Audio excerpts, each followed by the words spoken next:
and we are going to usher in capitalism. We're going to deregulate. Biden was absolutely a socialist. He was a socialist. Oligarchy is not free markets. Oligarchic markets are not free markets at all, and Biden's no socialist. There's no socialism. He's a communist. He's a Marxist. He has all three in there. When you go after political opponents and you raid their home. Piers Morgan had a post-inauguration panel made up of Democratic influencer Harry Sisson, far right-wing MAGA nuts Dave Rubin and Ben Ferguson, and Dr. Cornel West. As you can imagine, this went about as expected, so we're going to take a look at clips of this panel on Piers Morgan Show, Piers Morgan Uncensored. I'm going to chime in with my thoughts at times. This is an entertaining one. Let's get into it. Harry Sisson, I can see you grimacing and pulling all sorts of faces there. And look, you've been... Good to see you too, Piers. Great to see you. Always good to have you on Uncensored, even though you've been wrong spectacularly about almost every single thing you've said in the last calendar year. But we'll gloss over that. As Cornel would say, I forgive you, my brother. It's fine. For just being so wrong the entire time. But I do want to play you a clip from December 2020 when Joe Biden was asked by Jake Tapper at CNN about rumors that Donald Trump might issue some preemptive pardons before he left office. President Trump is reportedly considering a wave of preemptive pardons. Does this concern you? All these preemptive pardons?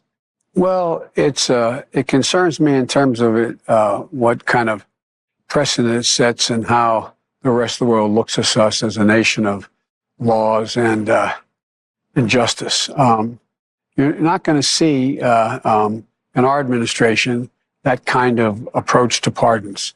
Nor are you going to see in our administration the approach to making policy by tweets. It's just going to be a totally different way in which we approach the justice system. Harry, here's your chance to redeem yourself by just conceding that when Joe Biden said that, he was telling an absolute blatant lie, because he's now done preemptive pardons for just about anybody he can think of. Do you accept that your main weapon against Trump has always been his alleged lack of veracity, as you put it? Do you accept now that that's gone? Because actually, Biden himself just told endless porkies about stuff like preemptive pardons. It's interesting, Piers, that you're arguing for the view that somebody's opinion on something can't change if circumstances change. So when President Biden made that claim, there was no threat toward Donald Trump or his family. And look at these guys, these losers laughing over here. But with Donald Trump appointing Kash Patel to the FBI, who said he wants to go, quiet. Wanting to appoint Kash Patel to the FBI, who said he wants to go after his political opponents. Donald Trump, who said he wants to appoint a special counsel to go after Biden's family. Kash Patel has a list of people that he wants to go after and prosecute. So you're asking me, wait, why did Biden do this? Why did he pardon his family? Maybe because the Trump DOJ and Trump's administration is promising to come after them. I'm perfectly fine with Joe Biden doing that, given the unjust attacks that they've suffered for the past 4 years as the Biden family. And I also just want to finish with one thing. I don't know why losers like Dave Rubin are up here, because 4 years ago he said if Biden serves a full term, he'll retire. So I wonder why Dave Rubin hasn't retired yet, when he said 4 years ago he'd do so if Biden served a full term. So go along, David, and hush, get out of here. Hush, Hobbit, for just a moment. Look at Dave Rubin doubling down on being wrong and lying. I thought you were retiring, Dave. What happened? I said that in 2019 to illustrate the point back in 2019 that everyone knew, but mainstream media was hiding, which was that he was mentally compromised 5 years ago. So you lied. He has not. Thank you for admitting that you lied about retiring. If you think he's really been president or making the decisions, Harry, you've been wrong about everything. It's not even worth addressing you. But let me, if I can make a point about the oligarch. Talking to liars like you who say you're going to retire and then you don't. All right.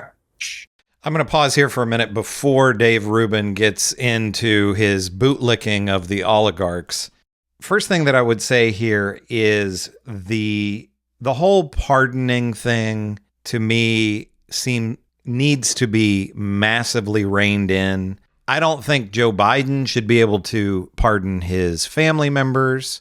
And I also don't think Donald Trump should be able to pardon criminals, people who are in prison, who tried to do an insurrection and assaulted police officers. I don't think he should be able to pardon them either. To me, the pardoning system should be something like a person is on death row, and then it turns out that there's all kinds of evidence that shows that they're completely innocent. and somebody else committed the murder, so they should be released. That's what a pardon should be for. A pardon should not be the president gets to pardon his friends, his family members, his donors, or people that he wants to use as pawns because they committed violent acts. And then by pardoning these people, then that sends a message to other violent terrorist criminal types that support Donald Trump and would do other acts like the January 6th terrorists did.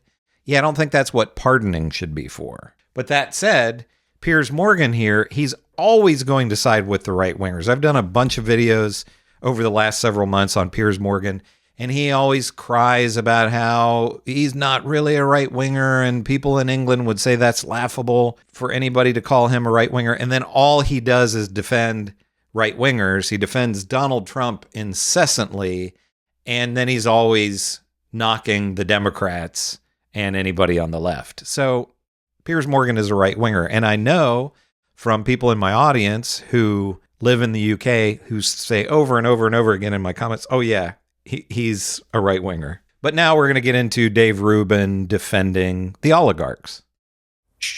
If I can make a point about referencing what Cornel said about the oligarchs, it's I think a little bit of low resolution thinking to look at the people standing behind Donald Trump and say, oh, they're oligarchs. These are job creators. Elon Musk and Jeff Bezos and some of those other people, and now bringing Zuckerberg in, and all of these people, whether you like them or not, whether you think everything they've done is good or not or anything else, these are innovators. These are people who have revolutionized industries and will continue to do so. They've created more jobs than any of us have or any of us all combined. So I don't think that just saying, oh, but there's these rich, successful people up there, it's not inherently bad. It's actually quite good because now they are going to help Donald Trump unleash the American economy. Well, yeah.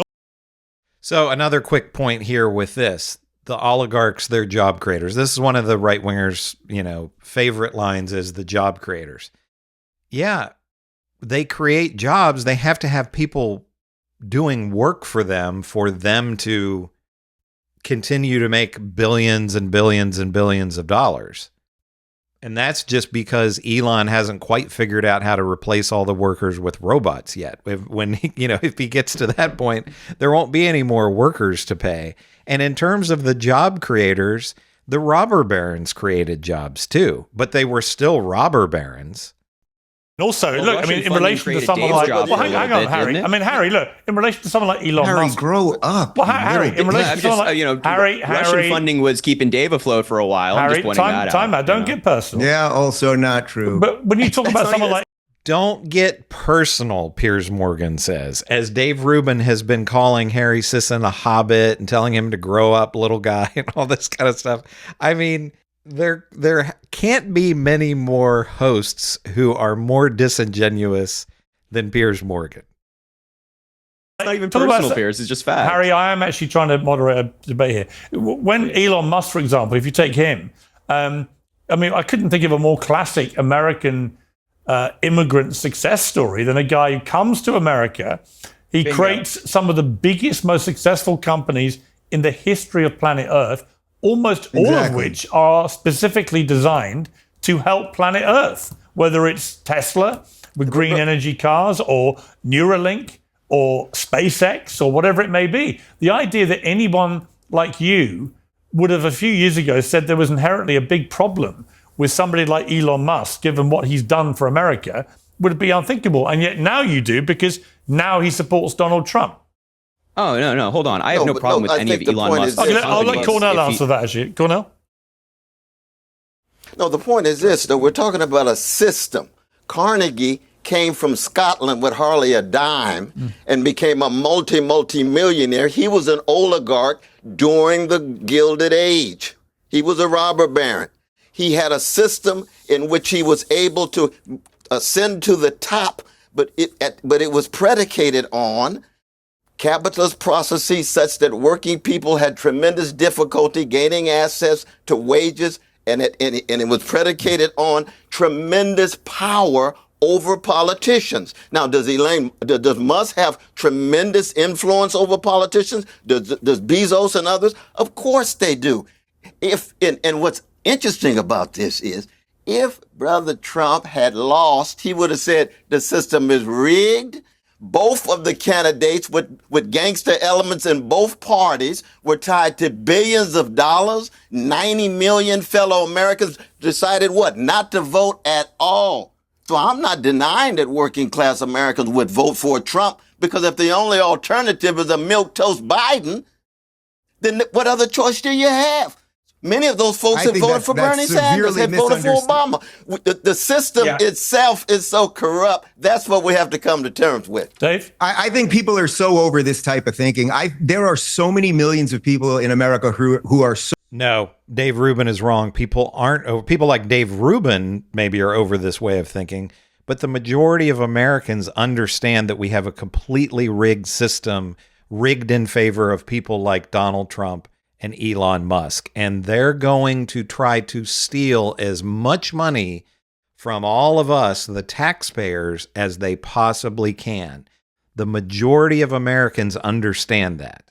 But you have Dave Rubin out here who are mouthpieces for the oligarchs and bootlickers of the oligarchs. So unbelievably excited right now. And we are about to see an 80s style revolution and reignition of the American dream. I think we are going to see booms in every industry across the country. From entertainment to manufacturing. He talked about cars again today and automobiles. We are going to see people dream again. You know, we have been in a 4-year lull. We've been in a mini depression as a country because we ushered in all of the worst socialist ideas. I hate to tell Cornel, but capitalism is the best system out there to free the people. And we are going to usher in capitalism. We're going to deregulate.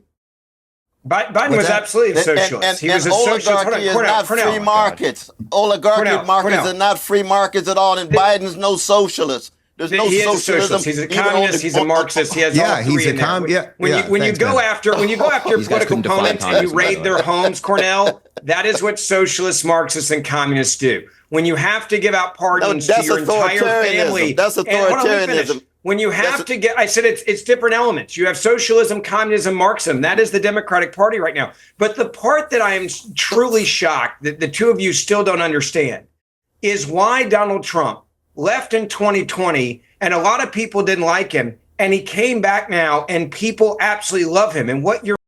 So I'm going to stop here. So these two, Ben Ferguson and Dave Rubin, are absolute morons.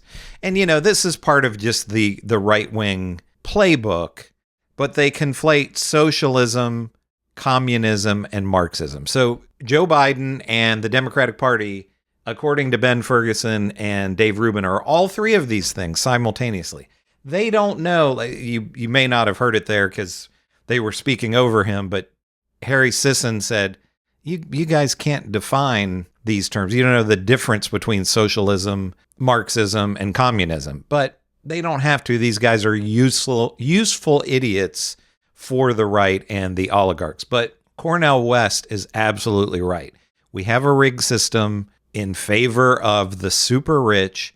Joe Biden is so far from a socialist that it's not even funny. We are so far from having socialism in the United States that it's laughable when these clowns even bring up the idea of socialism.